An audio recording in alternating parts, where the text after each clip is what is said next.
Beginning with version 6.0, you can lock fiscal periods separately for each of the subledger modules in your Sage ERP Accpac system. In this tutorial, we'll take a look at how to use this feature, so let's jump in and get started. We'll begin on the Sage ERP Accpac portal login screen because it's important that you see our session date, which is July 1st, 2020. And now let's hit Sign In to launch the portal. From here, we'll go to Tasks, Common Services, Fiscal Calendar. Before we dive in any deeper, we should mention that although we're using the portal for this tutorial, you could alternatively use the traditional desktop interface to perform these functions. To quickly demonstrate, let's minimize the portal and the Fiscal Calendar window and double-click the icon on our desktop to launch the traditional interface. And we'll click OK to log in. And here's the classic Accpac screen. Now under Common Services, we'll go to Fiscal Calendar, and you can see that it's the same screen that we opened via the portal. So now let's close the calendar and log out of the classic Accpac interface and return to the portal view. You can see here that we have our fiscal periods across the top, and down the side you'll find your active subledger modules. Before we lock any periods, let's review a few guidelines. All users should be logged out of the system, and you should lock modules that generate transactions before you lock subledger modules that receive them. For example, you should lock your operations modules before your financial ones. Now looking at period 6, we can lock or unlock individual modules from posting to this period by double-clicking any of them or by highlighting a module and hitting the spacebar. If you want to lock or unlock all modules from posting to a period, double-click the lock column header. You can also lock or unlock a module from posting to all periods by double-clicking the lock row cell next to the module. And you can lock all modules for all periods by double-clicking Lock All. So as you can see, it's very simple to lock and unlock modules from posting to one or more periods. For our demonstration, let's lock accounts receivable from posting to period 6, and we'll hit Save. Once you've made your changes, you may want to print the fiscal calendar, which you can do by going to File, Print. And there's our calendar in print preview mode. Let's close the preview, and now we need to configure what will happen if a user attempts to post to the locked period.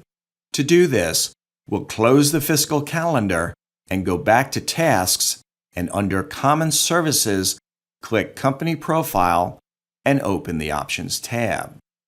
Here under Locked Fiscal Period is where we choose to display an error message, warning, or no message when a user attempts to post to a locked period. If you select Warning or None, users can post transactions in subledger modules and create batches for the general ledger even to locked periods.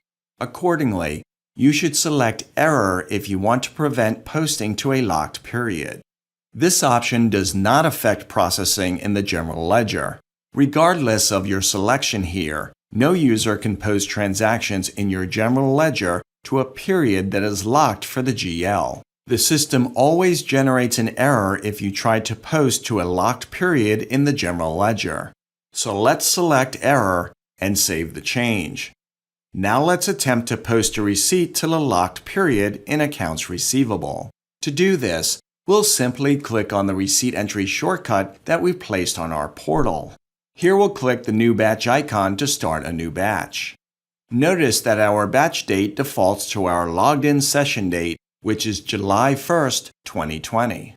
So now let's suppose that we're a new employee in the Accounts Receivable department, and we have a check in our hand from one of our customers, and it's dated June 30th, 2020. So being inexperienced, we mistakenly enter this as the receipt date. And when we tab out of the field, up pops a warning that our receipt date falls within period 6, which is locked for accounts receivable. Since we haven't yet reached the point of posting this transaction, The program allows us to close the message and continue on. Now we'll enter the customer number 1200 for Ronald Black and moving to check number 123456, and then the receipt amount $757.75, and now we'll hit the Go button. And there's the invoice for the corresponding amount, and we'll double-click in the Apply column to change it to Yes. Now we'll click Add, and as expected, up pops the error message that prohibits us from posting the entry. And unlike the previous message, it won't allow us to proceed if we close it and try again. We'll also receive a warning message when we log into Sage ERP Accpac if our session date falls within a closed period. To demonstrate this, let's close the message and the receipt entry window. If we click Yes here, we'll again receive the error message, and now we'll sign out of the portal. Now let's enter our password and change our session date to 6/30/2020, hit Sign In, and up pops a warning that the session date we entered is in a locked fiscal period for one or more programs.